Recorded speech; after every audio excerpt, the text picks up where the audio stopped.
Artlist.io.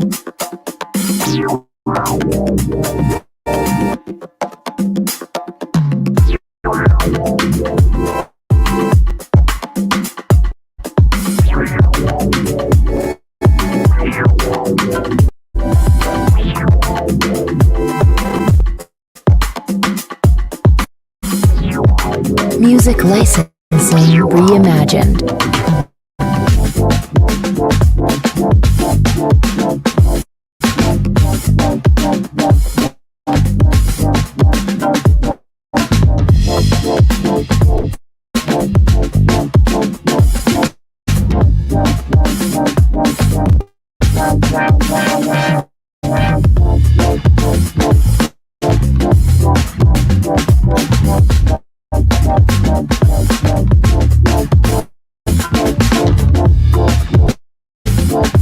Artlist.io.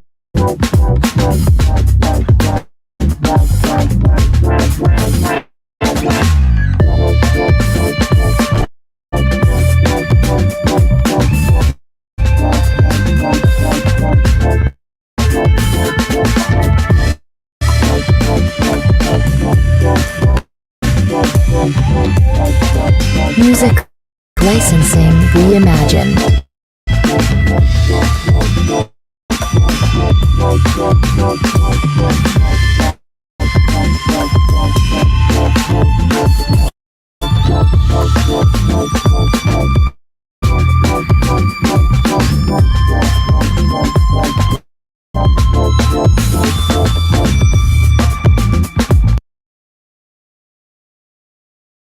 Family, and welcome back to Sunday Sip with Sisters. It's me, your girl Ro, back in the building, and I am joined by my dear sister, Miss China, the extraordinaire, who I just love, and adore. How you doing, China?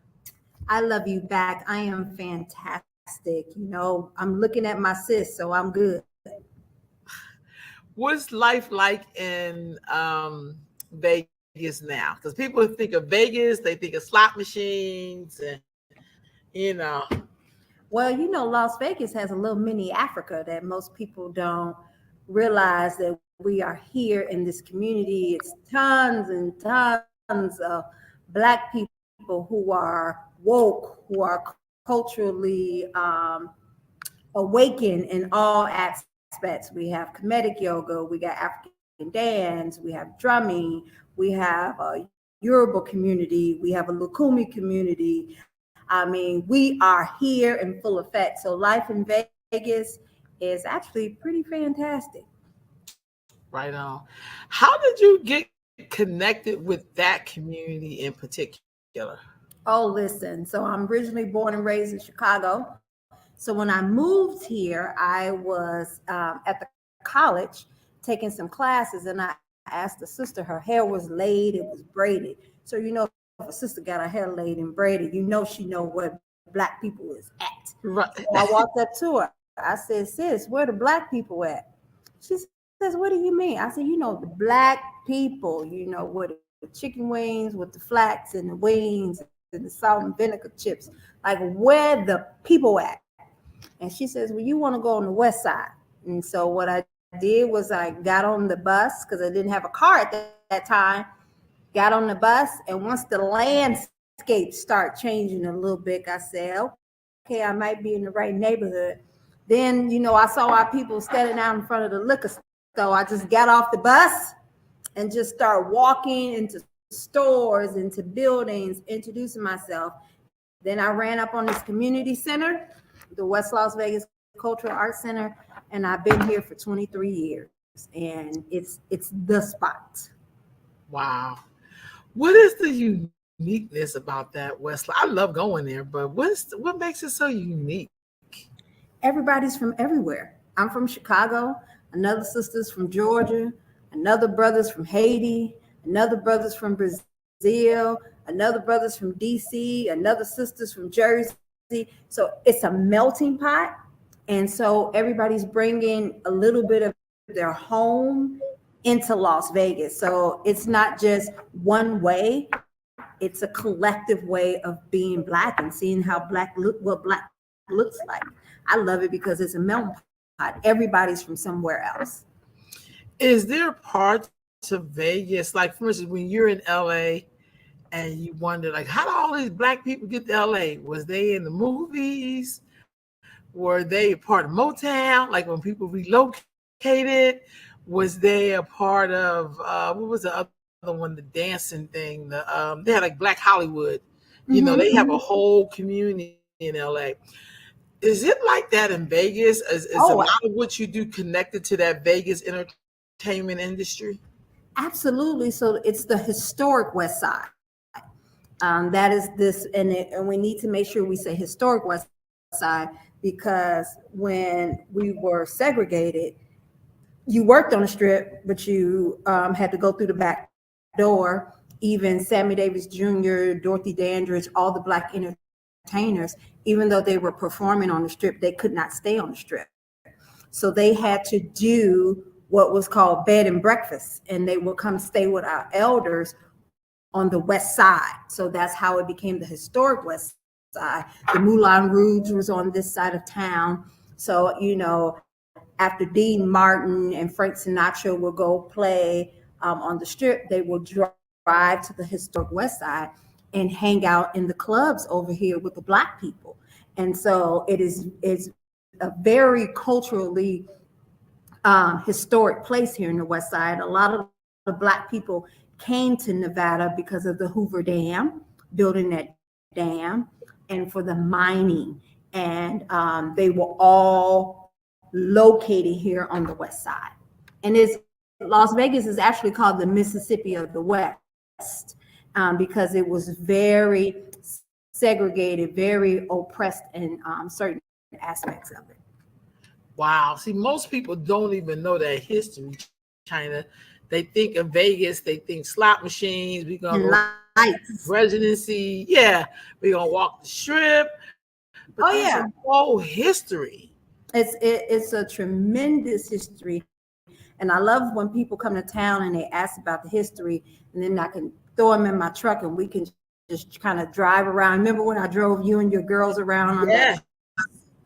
And I showed you all the things. It's an amazing, amazing historic side of town. And the residents do not play. Our elders do not play when it comes to the West Side. They want, you're showing the beautiful signs, historic West Side. They made sure that when you come to this side of town that it's historic. And then it makes you ask the question, why is this side of town historic? And they get to tell you the stories. It was Black women that made sure that they did, if people get an opportunity, try to find the book or the documentary Storm on Caesar's Palace. They're writing the story of these 5 or 6 Black women who really did a protest to make sure that we had housing, that we had benefits, food stamps for their families. They were tremendous warriors for the Black community. So, Storm on Caesar's Palace is an amazing conversation and a read that most people do not know about. Question. See how you see this tunnel? I look at it like a tunnel that you go through. Has that always been open like that? Oh, absolutely not. They historically it was blocked off. You remember, if people can remember the women of Brewster Place, how they had that brick wall and it just cut them off. That was the exact same thing. So that's called F Street, and it was cut off from the Strip and from downtown. And we, as Black people, historically lived on the other side. So we physically couldn't really see the glamorous lights and everything. We had to go all the way around. Well, they opened up F Street for a little bit, and then they decided to close it back down. And the community wasn't having it. And so they rallied, they protested, and they ended up reopening F Street and aligned it with beautiful artwork, put that historic West Side sign up there. But the city has, dropped the ball a little bit. The area is not kept as clean, but at least we can get through the tunnel. Wow. I think it is so important to know that particular history, because most times we'll be living in an existence and not knowing the history of where we are. Yeah, people come, and we're working now. The news, so they passed the torch. So now it's up to people like myself and my son, if he chooses to stay here, to carry the torch. So we want people, Black people, when they come to Vegas, spend your money on the Strip. That's our economy. But we want to also bring them into our community. People go to LA, they automatically go to Leimert Park.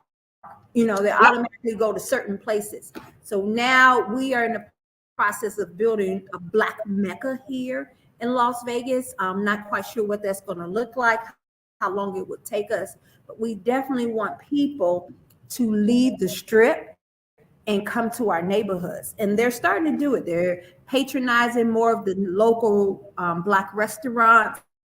So that's a good thing. People are understanding now that there is a Black community here in Las Vegas.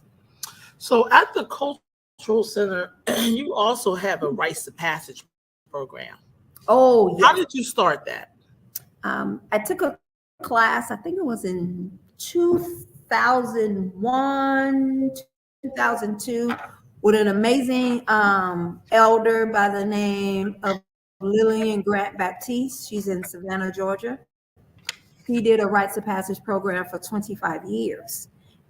She actually took the young people over the summer. She did boys and girls. And so she came to Las Vegas and she held a training for a week. So I sat in her training class, got certified through how she did the Rites of Passage, and not knowing what I was doing all the way, another sister and I, Kianga Palacio, Ibai Tunu, she has transitioned. We started the Rites of Passage program, and we are going into our 18th year. And so we are taking young girls between the ages of 10 to 17 through the passage of womanhood, teaching them what it means to be an African woman in America and a Black woman, and everything that we go through, things that we feel that they should know to be productive citizens. What's the reception been like when you brought that to your community there? Listen, the Rites of Passage is a staple in our community, meaning we have to have it. The community has rallied where they're doing fundraisers, so there are no barriers for the families. Okay, the cost is very minimal, but we still do not want any barriers for the families. So the community does fundraisers, so the registration is covered. We dress the girls in beautiful African garbs at the end of the ceremony. That is covered. People are dropping off supplies. People are bringing in food and stamps. The community is always asking what we need because they believe in the program and they actually get to see it. A lot of people start things, but they don't finish. And the Rites of Passage has some staying power. So they see that it's consistent. And the young girls speak about it. They recruit their friends to come back to the program. So it's been received well, to the point where parents want me to do it all year round. The program is October, November, and December, and our celebration is a part of Kwanzaa. Parents and community members are like, what can we do to have you do this year round? So that's the next task that they're putting on the women who oversee the Rites of Passage. Do you have an elder component to it? Absolutely. You cannot do anything culturally or African-based without an elder. At least that's my belief. And so Elder Iyale Bye Tuna, she was my elder for years until she moved back to Bermuda. But I always have an elder woman to sit and keep me in check. I sit with them and I tell them this is the mission, this is the goal of the program, and no matter what, as the elder, I need to make sure that I stay focused, and that's the elder's job. And sometimes they got to pull my coattail. You're going off track. You're getting into something that you said you didn't want to get into. So I like having the elder to hold me accountable, and it also shows the young women. I don't like to use the word protocol, but the reverence of elder women, that I am seeking wisdom from an older woman. They're seeking wisdom from myself, and then we all sit in circle as students and teachers. It's very important that they see the elder women come in and give us that type of feedback. So I think it's great. Wow. What do y'all do when you have young girls who are struggling with some of the major issues that our community are facing? How do y'all handle that, your rites of passage? So what we do is when I meet with the parents, I do a parent orientation, and I tell the parents what happens in the circle stays in the circle. And so I want to provide a safe space for the young women to be, right? Because some of the issue could be the mom, right? Some of their, stress or their anxiety is coming from the household. And I let the parents know, I say, unless they're pretty much in danger, like it's life threatening, I'm not going to betray their confidence. I need you to trust me. You're dropping your children off to us once a week for this Saturday for these many hours. I need you to trust me and the women of the community to help your child. So it's not just me sitting there as Miss China thinking I know everything. I have therapists, I have psychologists come in, I have doctors. They're all raised of women that are Black or part of the African diaspora who sit in circle, who are allowed to come in and help the young women get through what it is that they need to get through. So it's not just me sitting there talking. It's a collective of women coming in supporting the program and the young girls. Because Ro, some of our young girls are going through some hell of a time. And we need to be able not to just unzip them and make them spill out their guts, but we need to give them solutions. There needs to be, go see this therapist, right? She will see you for free if you tell her you're part of the program, right? And give them the opportunity and the tools to make it. Right on, right on. How did COVID affect you being able to do that particular kind of work? So COVID really did put a stop to the program. A lot of people wanted us to do it virtually, but we sit in circle. I need to touch, I need to hug, the young girls need to lay in our laps. It's a community, it's a family. So we wasn't able to meet. I did do a few Zooms. We met in a park in social distance once the weather permitted it, but it was very hard during COVID, and I struggled not being able to sit in circle with the young girls, and I know that they struggled as well. How do you address identity? Sexual orientation identity? Yeah, that and culture. It's like a generic, thing that people like, oh, these are just Black kids. But then it's like, because sometimes I've met Black people China who didn't really understand what it meant to be Black. I'm so glad you asked that question. The program is culturally based. You're going to learn about libation. You're going to learn about your ancestors. You're going to learn how to wrap your head. We're going to learn about African dancing. We're going to learn about, the indigenous women of this planet. You're going to learn that. That's hands down part of the component.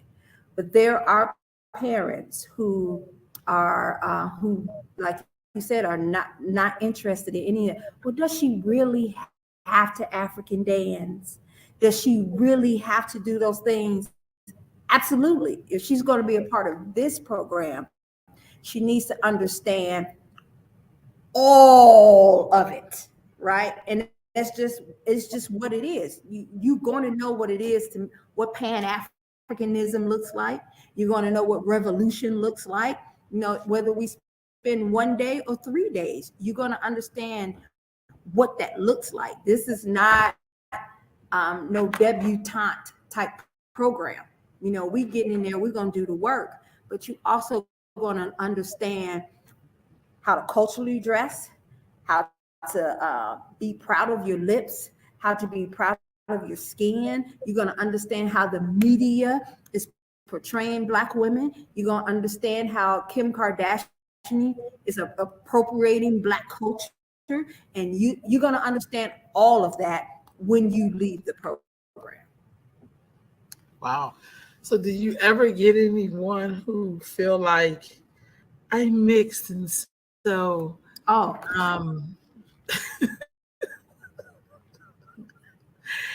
we do. I don't I want you to include my white side. Like So I seek out our young sisters, the parents. I seek out the white mothers who have babies by Black men and vice versa.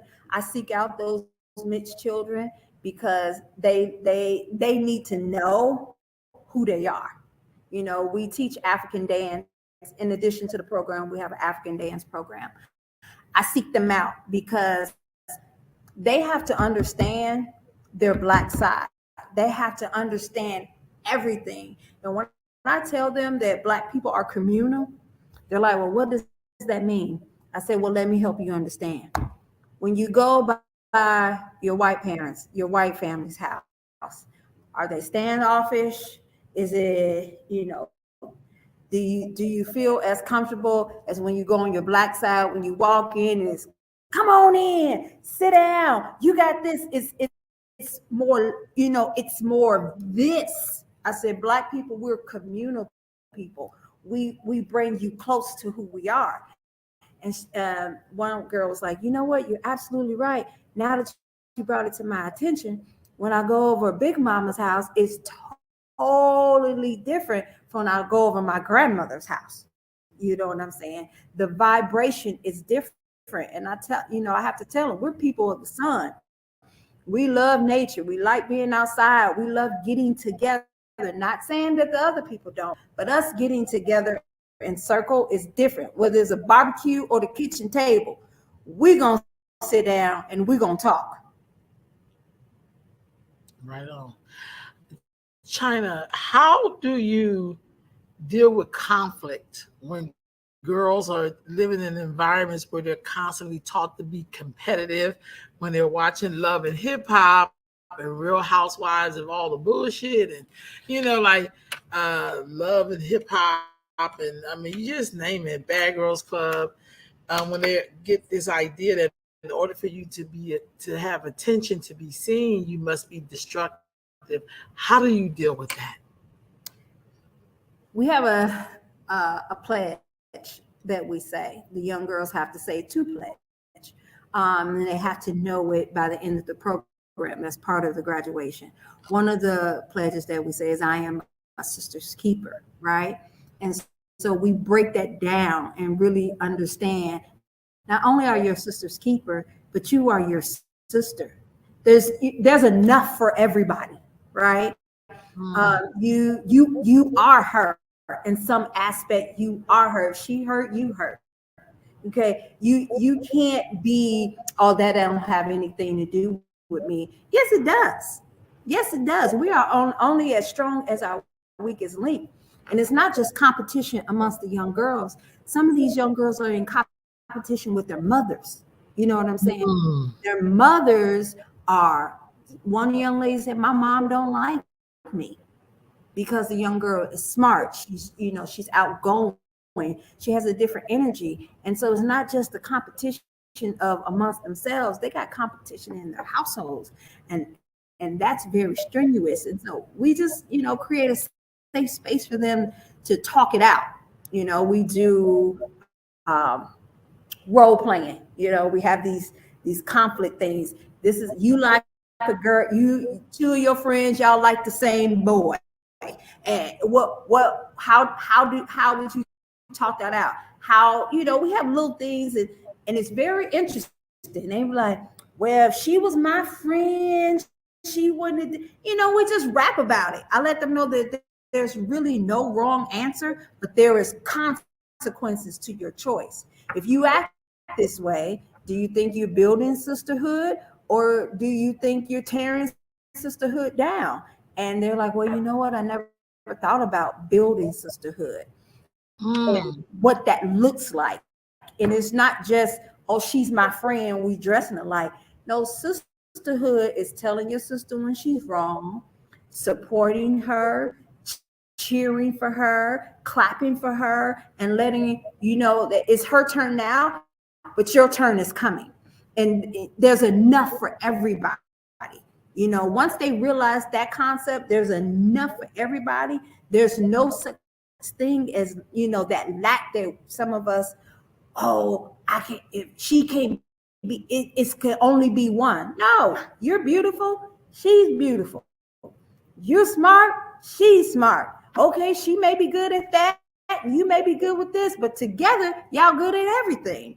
So it's a process. Trust me, it's not easy.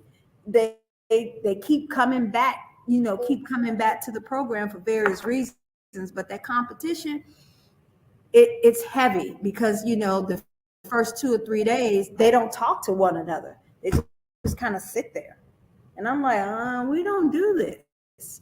But by week 6 or 7, before I walk in the room, they're giggling, they're laughing, they're you didn't text me back, I called you this weekend. So they're building that relationship outside of the circle, which is what it's all about. What about motherhood? Do y'all talking all about plans for motherhood? And so this is great. So we have, of course, I founded the program, but I have some amazing sisters that help me with the program. So one has absolutely no children, right? And she explains to the young women, why she made that choice not to have, children. Then there's another sister who has 2 or 3 children, you know what I'm saying? Then I have my son. So they get to see all the types of women and know that just because you don't have children doesn't mean you're not making a contribution to your community. You know what I'm saying? Because who hold down the family? Aunties. Them aunties. Shout out to all the mamas, for real. But there's something about an auntie that will have your back. And so, we let them know that there's a variety of type of women in the community. So just because you don't birth a child, the whole community is your child. You're responsible for somebody, whether you're a community auntie, whether you're a community sister, or whether you're the community mother. You are responsible for somebody. Right on. China, I know you're also an actress as well, and a dancer, amazing dancer. How did you start dancing and acting? Was that something you've been doing since you were a kid, or something you developed? Yes. Dr. Loretta Thompson in my elementary school, running my mouth in the lunchroom, putting on a little show, playing the dozens with the kids. I think I was in 4th grade. She called me into her office and she says, learn this. She gave me a piece of paper. See you in 2 days. It was A Raisin in the Sun, the monologue from Mama. It's in 4th grade. And so she said, any word that you don't understand, circle it. So I came back to her office. I said, I don't understand this word. Look it up. So she gave me the dictionary. Memorize it. So after going to her office maybe about 3 or 4 times, she said, okay, tomorrow wear a really nice dress and have your parents sign this permission slip. signed a permission slip, came to school, got in her car. She drove me to an oratorical competition. She said, when they call your name, you go up on that stage and you repeat everything you said in my office, which was the monologue. They called my name. I did the monologue, came in second place, right? After that, she just kept handing me poems and monologues. And I would get in her car and she would drive me all around to compete in these poetry and oratorical competitions. So I started in fourth grade, and it's all shout out to Dr. Loretta Thompson. She was an old school teacher that used to grab you by your ears like that, and bring you down to the office. But she got me to reading, she got me to reciting, speaking publicly. So shout out to the Black women who see something in a child and begin to cultivate it. So that's how I started. Wow. What are some of the life-changing roles that you performed in or performed as?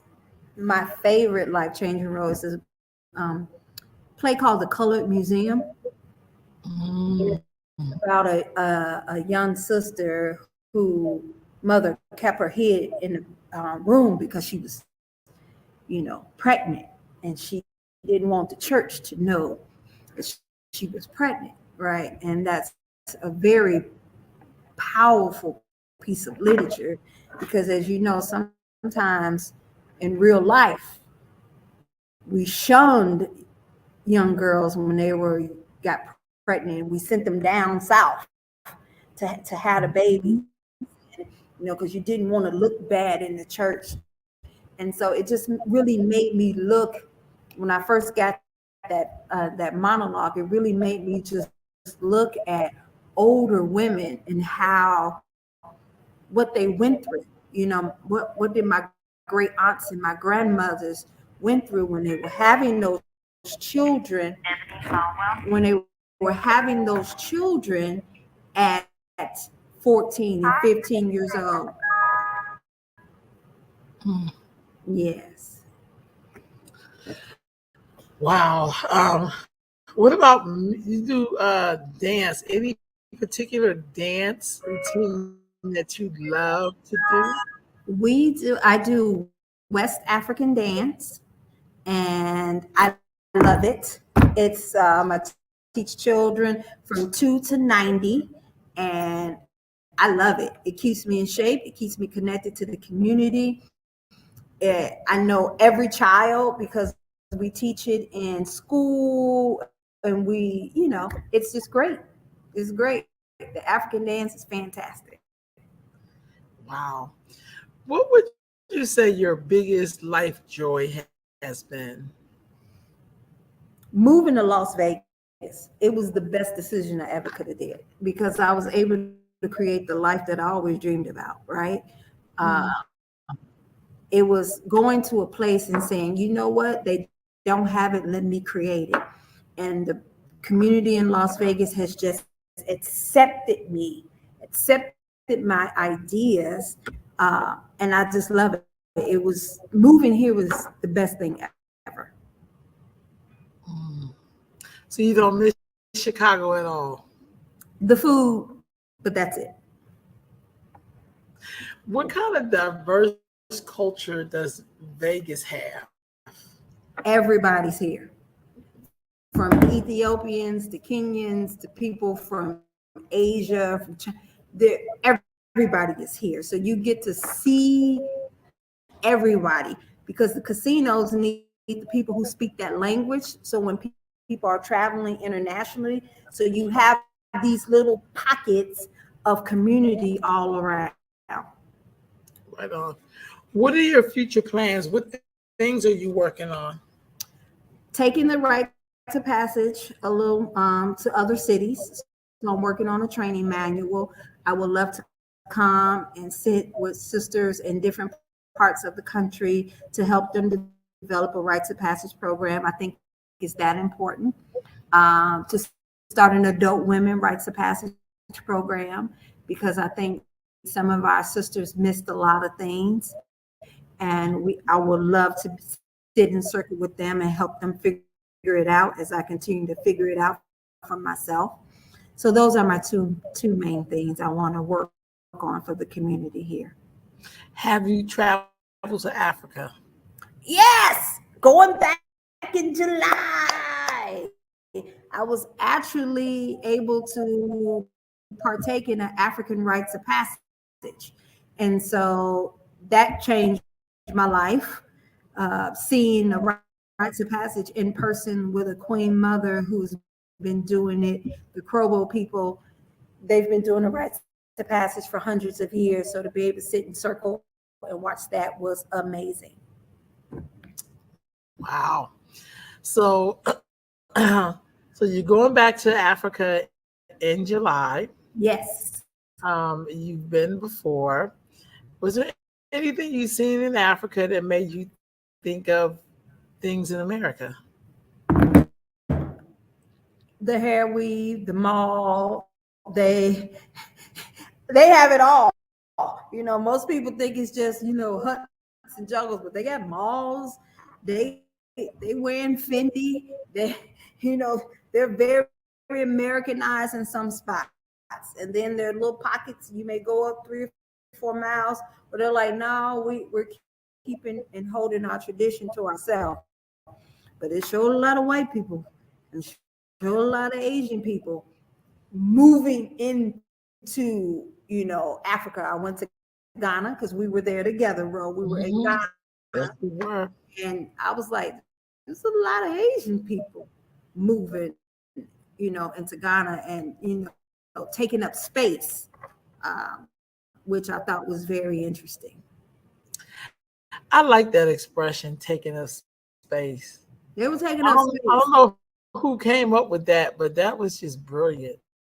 It was. Usually that's what it is, that you feel like, why are you, you know, like, why are you taking up space? You're just taking up space in spaces that you shouldn't be. And so we got to learn to take up space as well. That's true. That's true. Mm-hmm. And wrapping this up, first of all, thank you so much for making time to talk with me. I so enjoyed talking with you. Thank you. And for everybody who's watching, if you're ever in Las Vegas, just shoot me an inbox, China Hudson. I'm on Facebook. Let me know when you're in town. I'll let you know when to come over to the Cultural Center because we try to have something almost every single weekend for the community. So if you're in town, shoot me a message on Facebook, Instagram. Hey, I saw you on Roll Show, Sitting with Sisters. I'm in town. Where the people at? And hopefully, you know, we can connect and I can connect you with like-minded individuals. Thank you so much for having me. One last thing, a few times we came and it was summertime, y'all had these amazing performances with young people. Yes. It's the God. It's the Performing Visual Arts Camp. It's always end of July, beginning of August, and it is amazing for you old heads. It's just like Fame. We're dancing, incredible, we're singing. It's the kids. They're with us for 8 weeks for 10 hours a day, and at the end of the summer, we put on an amazing show. So yeah, we're doing it in Vegas. Okay, Black Vegas got it popping. Yeah, incredible. That's all I can say. I remember thinking like, wow, this is incredible. Some kids who performed at that, have they gone on to do other things? Absolutely. Tessie Thomas has been on Broadway with The Lion King. She's on OWN. She has she's doing a cameo appearance on some shows on OWN. They travel. They've become part of different dance companies. They've gotten scholarships for college. We have one at Tuskegee, and we have another one at Alabama State. I mean, you know, the arts, we all know the arts save lives, but I'm actually able to see young people from 10 grow all the way up and just do amazing things. Yeah. Wow. It's because of your work, China. You guys are great there in Vegas. Like I mean, you're like a beacon of light in the desert. Like it's thank just like you're you. like the fountain in the desert, honestly. Listen, Beautiful. Beautiful. it's some people here doing the work. Dr. Marsha Robinson. You know, there's so many people, brothers and sisters, who are putting in the work. You know, I'll definitely want to give Sister Leslie Turner a shout out because it's almost Mother's Day, and she does this program called the Black Mama Bailout, where she walks in and she bails out Black mamas from the county jail. And just to think that Black people are just cash apping her money. Here's 50, here's 60, here's $20.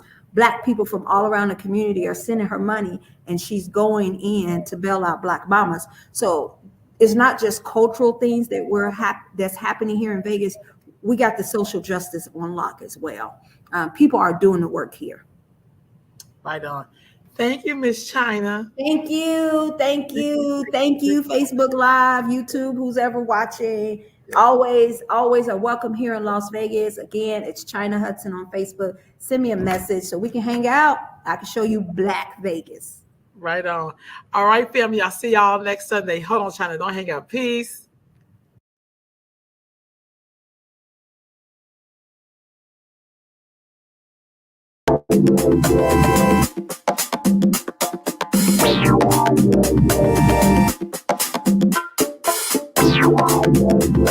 Artlist.io